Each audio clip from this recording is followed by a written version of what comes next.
নমস্কার বন্ধুরা, আমার নতুন ব্লগে আপনাদের সবাইকে স্বাগত জানাই। আশা করছি সবাই ভালো আছেন, যে যেখানে আছেন। আমিও খুব ভালো আছি। সুপ্রভাত জানি ব্লগটা শুরু করা যায়, কিন্তু আমি যখন ব্লগ দিই তখন প্রভাত থাকে না, সেই জন্য সুপ্রভাত বলতে পারি, মানে এই সময় দাঁড়িয়ে তো সুপ্রভাতই বলতে হয়, কিন্তু ওই আর কি কেমন একটা যেন লাগে, সেই জন্য। তো যাই হোক, রক্ত নিতে এসছে নিচে এই মুহূর্তে, ওই রুটিন চেক আপ যেটাকে বলে। প্রি ডায়াবেটিক ছিলাম তো, তো সে অবস্থাটা কি অবস্থায় আছে সেটাই জানার জন্য আর কি। আমার রুমবাদা দুজনেরই নেবে। তো ভদ্রলোক জাস্ট ঢুকলে, কিন্তু আমার এত জল তেষ্টা পাচ্ছে। সকাল থেকে উঠে মেট্রু হয়েছে, এখন বাজে ওই 8টা 10টার মতো। একদম সময় দিতে চায় না, সেজন্য একদম তৈরি হয়ে সব কাজকর্ম করছি। তো যাই হোক, ভদ্রলোক এসছেন, নিচে যাই।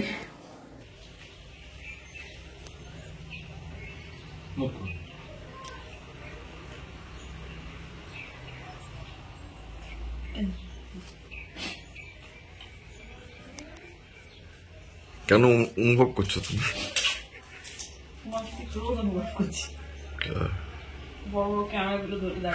এখন যে ওটা আমি দেখতে পাচ্ছি না, হয়েই তো গেল। ও এখনো হয়নি, হচ্ছে, চলছে। আচ্ছা আচ্ছা আচ্ছা, দারুণ। মানে ওনার, মানে আমি এত, মানে আমি কাউকে এত ভালো, মানে কাউকে করতে দেখিনি এরকম। একটু ভিডিও দেখতে হবে, হাতে মুঠো মুঠো করবো তো।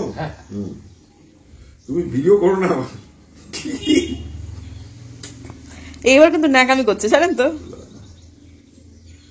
আরে একটু ভয় লাগে তো, সেইটি হলো আসল। হ্যাঁ, ওটা আর এমন কি। হ্যাঁ, তোমারও তো ভয় লাগে বাবা। হ্যাঁ, আমারও ভয় লাগে। ভয় সবারই লাগে। দেখো, দুপুর আমার ভাবলেশীন হয়ে রক্ত দেয়, তুমি ওরকম করো না। ভয় কার না লাগে, সবাই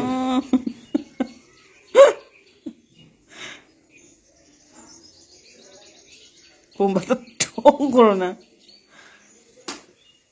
এটা কি বেরিয়েছে? হয়ে গেছে, মুখ স্বাভাবিক করো। ও হয়ে গেল। করেছেন কি? কখন করলেন, কখন কি করলেন? হ্যাঁ, বোঝাই গেল না। আজকে আমার প্রতিদেবতার কলেজ নেই, তার কলেজে আজকে ছুটি, মানে তাদের কলেজেই ছুটি আসলে, এটা বিশেষ ব্যাপারে। তো সে আমাকে সকালবেলা তো তুলে দেওয়ার অভ্যেস, তার ধাক্কা খেয়ে ওঠার অভ্যেস। আজকে সে ধাক্কাও মারেনি, আমার ঘুমও ভাঙেনি। নিয়েছে অনেকটা দেরিতে, মোটামুটি 7:15 পরে। তো 7টাও সকালই, কিন্তু ওই সকালটা একটু রয়ে শুয়ে কাজ করার অভ্যাস, তো ওঠার জন্যই আর কি। তো যাই হোক, আপাতত হয়ে গেল। এখন আমি টুকুরকে তুলে দিয়ে আসি, তারপর যাবতীয় কিছু করবো। টুকুরের বাবা বলছিল যাবে, কিন্তু আমার একটু কাজ আছে। আমার শ্বশুরমশাই ওই আমি হাতিমোড়ে গেলে টুকটুক করে এটা ওটা সেটা আনতে বলে, ছেলেকে বলে অত ঠিক সুবিধে করতে পারে না, বারবার ফোন করেন। ওগুলো বুম্বাদা খুব একটা ফোন ধরবেই না আর কি গেলে, সেই জন্য মানে মুখ চোখ দেখে বোঝা যাচ্ছিল সকালে যখন চা দিতে গেলাম যে তুই একটু হাতিমোড় যা, ওই তো সামান্য দূরত্ব, ভাবসা ওরকমই। তো তাই দেখি আমিই যাবো, ওনার কিছু জিনিসপত্র লাগবেও, টাকাও তুলে দিতে হবে আবার। তার আসলে ওই রং মিস্ত্রি কাজ করেছে, তো একটু টাকা পয়সার দরকার আর কি। যাই হোক, মানে এতদিন ধরে টানাই আর কি তুলে দিতে হচ্ছিল আর কি, আজকেও হবে। তো ঠিক আছে, আপাতত চলুন যাই। মেয়ের বাবাকে রোখা গেল না, তিনি যাবেনই, তিনি অপ্রতিরোধ, তিনি যাবেনই। চলুন আর কি, আমি তো যাবই, আমাকে যেতে হবেই। সেও যাচ্ছে। আমার হাঁটলে সুবিধে হতো, তুমি একটু যাও, তুমি হাঁটো, তো ভালো লাগছে না আমার। এই তো ডিসাইড করো, আমি যাচ্ছি, হাঁটছি, ভালো লাগছে না। সাধারণত এই দৃশ্য দেখতে পাওয়া যায় না। সে খুব হাঁটতে ভালোবাসে, আর আমি একটুও বাসি না। এইরকম সময় আমি রিক্সায় চড়ে বসবো, সেটাই স্বাভাবিক। কিন্তু ইদানিং উল্টো পুরাণ হচ্ছে, আমার আবার হাঁটতে ভালো লাগছে। সুতরাং হাঁটাটা আমার জন্য জরুরিও, সেটাও একটা ব্যাপার। তো যাই হোক, সে আর তার মেয়ে চলে গেল এবং অনেকটা আগেই পৌঁছে গেল। আমি যদি এই রিক্সা করে যেতাম, তাহলে আমি দাঁড়ানোর মিনিট খানেকের মধ্যে সে চলে আসতো। প্রথম কথা, খুব দ্রুত হাঁটে, আর পা দুটো লম্বা লম্বা। আমার তো অত পা লম্বা নয়, তাই জন্য আমি একটু পিছিয়ে পড়লাম, কিন্তু দেখতে পাচ্ছি কিন্তু খুব একটা দেরি হয়নি। ওখানে একজন ভদ্রলোকের সাথে দাঁড়িয়ে দাঁড়িয়ে গল্প করছে, আর মেয়ে চাতক পাখির মতো মা কখন আসবে সেজন্য অপেক্ষা করছে। তো যাই হোক, পৌঁছে গেলাম, কিন্তু প্রথমেই আমি আগে গেলাম হচ্ছে কয়েকটা জিনিস কিনতে, কারণ এখনো অনেকখানা সময় বাকি আছে। আমার শ্বশুরমশাই বলে দিয়েছিলেন মুড়ি কিনতে হবে এবং টুকিটাকি আরও কয়েকটা জিনিস, সেগুলো মোটামুটি কেনার পর প্রতিদেবতার হাতে ব্যাগখানা ধরিয়ে দিয়েছি, দিয়ে তারপর টুপুরের সাথে অপেক্ষা করলাম। টুপুর বেরিয়ে গেল, তারপর এলাম হচ্ছে এটিএম-এতে টাকা তুলতে। তো এই যে ঢুকেছি, তারপর ভদ্রলোককে আর দেখতে পাচ্ছি না। তো আমি ভাবলাম হয়তো বা কোথাও বেরিয়ে গেছে। তা আমিও ওখান থেকে একটু আপেল কিনলাম, আপেল কিনে বাড়ির পথে হাঁটা দিলাম।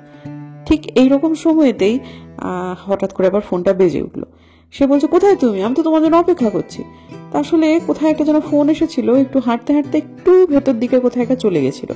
তো আমি বললাম সেটা গর্তে ঢুকে গেলে আমি কি করে টের পাবো বলো। তারপর আবার যখন ফেরত এলাম, ফেরত আসার পর বললো যে আমাকে একটু ওষুধ কিনতে হবে। আমার শ্বশুরমশাই ফোন করে ছেলেকে বলেছেন কয়েকটা ওষুধ কিনে নিতে। তো আমি ওই মুদিখানার কিছু জিনিসপত্র কিনলাম, ফল কিনলাম, আর বোমবাদা কিনলেন হচ্ছে ওষুধ। তারপর গুটি গুটি পায়ে দুজনেই বাড়ি চলে এলাম। তোমার নাম কি? নাম কয়া দিলা কেন? জিজ্ঞাসা করছে, বলে দিছি। রং নাম্বার যখন ফোনটা কাইটা দিবা। কখন থেকে মিনামাসির একটা ফোন এসেছে, মিনামাসি বলে যাচ্ছে রং নাম্বার, আর সে উল্টো দিক থেকে তোমার নাম কি, তোমার বাড়ি কোথায়, আর মিনামাসি একটা উত্তর দিয়ে যাচ্ছে, প্রত্যেকটা উত্তরের পর বলছে রং নাম্বার। তোমার নাম কি? মিনা ঠাকুর, রং নাম্বার। তো এটা কোথায় যায়? Siliguri, wrong number. মানে বলেই যাচ্ছে, বলে যখন বুঝবে যে ভুলভাল লোকে ফোন করেছে সাথে সাথে কেটে দেবে মাসি। কালকে ভদ্রলোকের জন্মদিন, বোধিসত্ত্ববাবুর জন্মদিন, আর 22 তারিখে আমার জন্মদিন। তো সে জন্মদিন উপলক্ষে তো কালকে তো তার কলেজ, আমি বলেছি একটু মাটন এনে দাও প্লিজ। তা ও মাটন খাবে, ও খুব ভালোবাসে খেতে। তা ও আজকে বলছে একটা দিন ছুটি, আমি দেবো না বলে সে যেটা করলো যে এখন ওই যে ছেলেটি মাটন দেয় তাকে ফোন করলো, সে এখন বাড়িতে এসে দিয়ে যাচ্ছে। তা এমন কুঁড়ে হয়েছে বাজার যাওয়ার ব্যাপারে, কিছুতেই যাবে না। মানে মাটনটা আমি কিনতে পারি না, আমি চিনিও না। তা আজকে বাড়িতে যখন আসছে, সেটা খুব ভালো মাংস দেয় সাধারণত, এখানেই বাড়ি। তা দেখি আজকে একটু চিনে রাখি। দোকানের লোকেশনটা জানি, বোমবাদার সাথে খুব ভাব তার। যখনই মাটন আনে ফোন করে দেয়, ছেলেটা আলাদা করে সুন্দর করে কেটে এবারে ভালো মাংসটা রেখে দেয়, গেলেই দিয়ে দেয়। আজকে একটু চিনে নি। আসলে ভদ্রলোককে আমি মুখটা চিনি না, হয়তো ওখানে নামটা বললেই বুঝতে পারবে। আর বোমবাদার কাছে ফোন নাম্বার আছে, কিন্তু আসলে সব বাজারের দায়িত্ব নিজের ঘাড়ে নিয়ে নিলে না বিপদ। ওই জন্য মাটনের দায়িত্বটা বোমবাদাই থাকুক। তো যাই হোক, এই ছেলেটি কিন্তু আজকে এই মানে প্রথা ভাঙা একটা দিনে সে কিন্তু এসে দিয়ে গেল। এটা প্রত্যেক দিন সে করবে না, এটা ওর কাজও নয়। ও দোকান আছে, সেখান থেকে গিয়েই নিয়ে আসতে হবে। আজকে একটু অসুবিধা আছে বোমবাদার, তাই জন্য দিয়ে গেল। তো যাই হোক, আপাতত দেখুন আমাদের এই জায়গাটাকে পরিষ্কার করছে আলপনা দিয়ে আর মামুন মিলে, কারণ এই জায়গাটা ভীষণ ধুলো পড়েছে। আর এমন ভাবে খাঁজে খাঁজে জিনিসটা রয়েছে যে জোরসে জল না দিলে এই জায়গাটা পরিষ্কার হবে না। ফাইনালি সুতোয় টান পড়েছে, যেটা আশা করছিলাম এবং মনে প্রাণে চাইছিলাম একটা সমাধান, সেটা আলটিমেটলি হয়েছে। থ্যাঙ্কস টু ইউটিউবের সৌজন্যেই সেটা আমার হলো। কন্টেন্ট আমি যদি ইউটিউবেতে না দিতাম, তাহলে হয়তোবা এই মানুষগুলোর সঙ্গে তথা এই মানুষটির সাথে আমার কখনোই যোগাযোগ হতো না। যদিও যে মানুষটি এগিয়ে এসেছেন, তিনি সামাজিক মাধ্যমে তার মানে না ফেসবুকে না ইনস্টাগ্রামে তো দূরের কথা, মানে কোথাওই তার কোনো রকম বিচরণ নেই। কিন্তু এটা ওনার শালিকা কন্টেন্টটা দেখে তার কাছে পৌঁছে দিয়েছেন, যার কাছে আমি অনেক কৃতজ্ঞ। এবং বোধিসত্ত্ববাবুর ফোন নাম্বারটা তিনি জোগাড় করতে পেরেছেন। তো উনি আমাকে কোনোভাবেই মানে যিনি আর কি জোগাড় করে দিয়েছেন আর কি তাকে, সেই যে দিদিটি মানে ওনার শালিকা, তিনি আমার সাথে যোগাযোগ করেননি, তিনি সরাসরি জামাইবাবুর হাতে আমার এই ভিডিওটা পৌঁছে দিয়েছেন। তা ওই ভদ্রলোকই তারপরে একটু সময় লেগে গেল, কারণ উনি ফোন নাম্বারটা জোগাড় করতে পারছিলেন না। তারপরে যাই হোক, বোধিসত্ত্ববাবুর নাম্বারটা জোগাড় করা তুলনামূলকভাবে আমার থেকে একটু সহজ হয়েছে ওনার জন্য। মধ্যবর্তী কোনো যোগাযোগ সূত্রতা নেই আর কি, মানে ওনার পরিচিত আমার পরিচিত কমন উনি খোঁজার চেষ্টা করেছেন, পাননি। তো যাই হোক, চেষ্টায় জোগাড় করতে পেরেছেন। এবং সেখানে বোমবাদার ফোনে আজকে একটু আগে আমার ফোন এলো একটা, এবং ওনার সাথে কথা বলে আমি বুঝলাম যে উনি কাজটা আমার করে দেবেন। উনি বাগডোগরার মানুষ, ফিজিক্স পড়ান একটা স্কুলে, এবং যা বুঝলাম কথাবার্তায় খুবই জেনুইন মানুষ। এবং উনি খোঁজার চেষ্টা করেছিলেন, কিন্তু কমন যোগসূত্রটা পাননি। কেন সেটা আমি এখনো বুঝতে পারছি না। কয়েকটা নাম করলেন, তাদের তো আমি চিনি, হয়তোবা ওই সময়টায় উনি তাদের সাথে যোগাযোগ করেননি, তাহলে হয়তোবা আমার ফোন নাম্বারটা পাওয়াটা তার সহজ হতো। তো যাই হোক, এটা একটা বিশাল পড়াশোনার জায়গা, জগৎ। আমি আবারও বলেছিলাম, সবটুকু আমি ব্লগের মাধ্যমে বলতেও পারবো না, তবে যেরকমটা আমি বলেছিলাম যে আমার উদ্দেশ্য সিদ্ধি হলেই আমি এই কন্টেন্টটা ডিলিট করে দেবো, যেটা সেদিন আমি করেছিলাম। না টাইটেলে কোনো রকম বাহুল্য রেখেছি, স্ট্রেট কথা স্ট্রেটভাবে বলেছি। এবং আর থাম্বনেলে তেমন কিছু দিয়েছি, একটা সেলফি তোলা ছিল সেটা জাস্ট দিয়ে দিয়েছি। এবং সেই কন্টেন্টে সেই কথা ভিন্ন এমন অন্য কিছুই নেই যেটা পরবর্তীকালে মুছে দিতে আমার কোনো রকম অসুবিধে হবে। এই যে আপনাদের সাথে আমি এখন কথাটা বলছি, আমি এরপরে কন্টেন্টটা মুছে দেবো সামাজিক মাধ্যম থেকে, কারণ আমার উদ্দেশ্য সিদ্ধ হয়ে গেছে। এবং দ্বিতীয়ত হচ্ছে আমি কমিউনিটিতে একটা পোস্ট দিয়ে দেবো, তবে পোস্টটা পরে দেবো, আগে কন্টেন্টটা মুছে দেবো, তারপরে যাবতীয় যা যা করার করবো। আর এই অবধি থাকুক এই ব্যাপারটা, কিভাবে হলো, কবে ওয়ার্কিং ডেতে ভদ্রলোকের পক্ষে মুশকিল সবাই বুঝতেই পারছেন। তো বাকিটা একেবারেই ব্যক্তিগত, থাকবে অবশ্যই। তবে আবারও বলছি, ইউটিউবকে ধন্যবাদ, তার জন্যই বা এই মাধ্যমটির জন্যই আমি একটা সমাধান সূত্রে পৌঁছাতে পারলাম। মামুনির কাজ দেখুন, দুটো চাদর কাল কাঁচা হয়েছে, জায়গা নেই জন্য একটার ভেতরে আর একটা মেলে দিয়েছে। যাই হোক, শুকিয়েও তাতেও গেছে শুকিয়ে, এত টানের দিন যে না শুকিয়ে আর কি। যাই হোক, চোখের ড্রপ ওষুধ এসব তো শুরু হয়ে গেছে। আমার চোখের এই জায়গাটাতে একটু সোয়েলিং হয়েছে, সেটা বুঝতে পারছিলাম না। তো যাই হোক, ওষুধগুলো দেওয়ার পর চোখটা খচখচ খচখচ একটু চলছেই। তো এখন একটুখানি, আজকে তো তাড়াতাড়ি খেয়ে নেওয়ার গল্প আছে, খেয়ে নেওয়া হয়েও গেছে, একটার সময় খাওয়া হয়ে গেছে।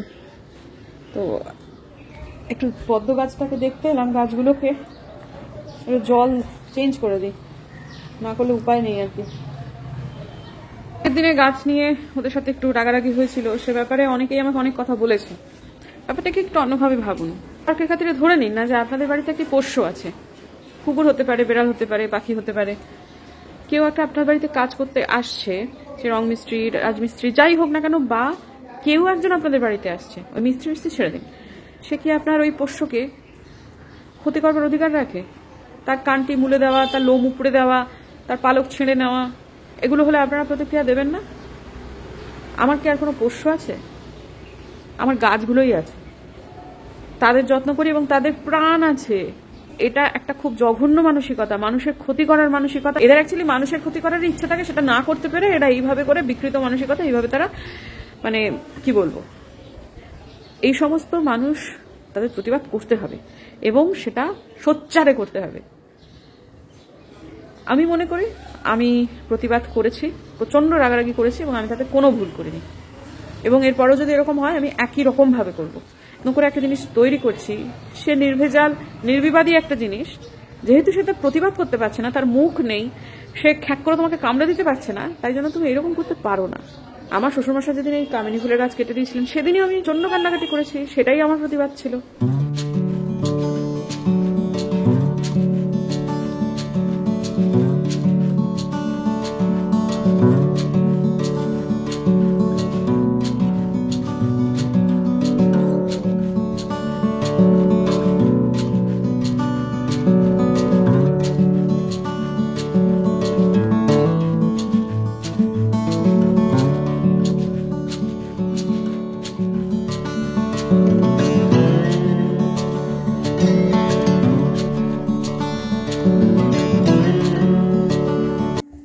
কি বক্তব্য? আমি 20 সেকেন্ড পর্যন্ত অপেক্ষা করতে পারছি না, সরি, খোলো প্লিজ। এটা একটা গিফট দেওয়ার ধরন? হ্যাঁ, ভালো করে বল। প্লিজ খোলো। এটা হচ্ছে করে গিফট গুলো কিনেছি, সব কিনেছে অনলাইনে, একটু আগে আর একটা এলো। হ্যাঁ, হুক করার কি আছে? ঠিক আছে, চলুন খুলে দেখি আমার কটি গিফট। পিচাসের আওয়াজ। হ্যাঁ, বাপরে, একটা দুটো তিনটে চারটে জিনিস। ঠিক আছে, খুলছি। আমার মেয়ে আমার জন্মদিনের উপহার দিচ্ছে। একটু আগে এটা আনার আগে আমাকে বলছে আমি অতদিন আর অপেক্ষা করতে পারছি না, প্লিজ খোলো। তারপরে সবগুলোকে নিয়ে এলো, তারপরে দ্বিতীয়বার যখন বললো তখন আপনাদের সাথে শেয়ার করলাম। এটা কি এনেছিস রে? পছন্দই হবে আমার, যা দিবি। যদি পছন্দ না হয় তারপরে ধরো পিটাবো। এতদিনে 17 বছরে আমার পছন্দ বুঝলি না? হবে হবে। ছোট প্যাকেজ গুলো মনে হয় আমার বেশি পছন্দ হবে। তাই কি? কিছু একটা কিছু ও না, পেটানোর দরকার নেই। খুব সুন্দর, খুবই সুন্দর, অতি সুন্দর। তার মানে কিছু একটা গন্ডগোল হয়েছে যখন। একটু গন্ডগোল হয়নি। কত দাম নিল রে? বলবো না, আজব। খুব সুন্দর রে মা, এটা তো দারুণ হয়েছে, দারুণ দারুণ, থ্যাংক ইউ ভেরি মাচ। মেয়েটা আমার চালাক হয়ে গেছে গো, এগুলো নোংরা হলো যে তোমার থেকে পেয়েছি। যে তো পাপ্পাকে ছোটগুলো মেয়ে বললো বাদে খুলতে, আমার এটা দেখার পর বাকিটা খোলার ইচ্ছাটা খুব বেড়ে গেছে। বাহ, আমি খুব খুশি হয়েছি সত্যি কথা, এটাতে আমার খুব ভালো লেগেছে। This is something similar. Spoiler alert. Hanumanji দিয়েছিস নাকি? আমার তো মনটা তাই বলছে। আচ্ছা,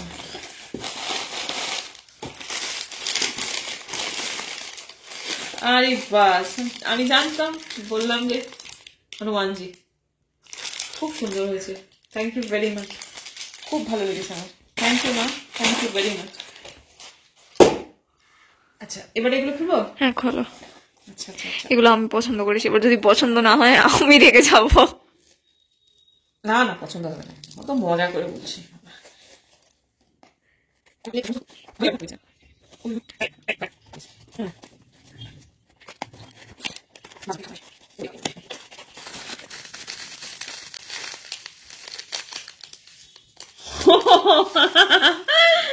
এটা দারুণ হয়েছে,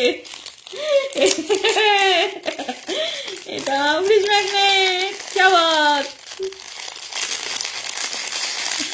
দারুণ, thank you very much, thank you. চাই বিস্কিট, খুব খুশি হয়েছে। ছোট্ট ছোট্ট উপহারগুলো আমার খুব ভালো লাগে, এত বড় বড় থেকে আমি জানতাম, আমার খুব ভালো লাগে। আমি জানতাম যে এই ছবিগুলো বেশি পছন্দ হবে তোমার। আরে বাবা,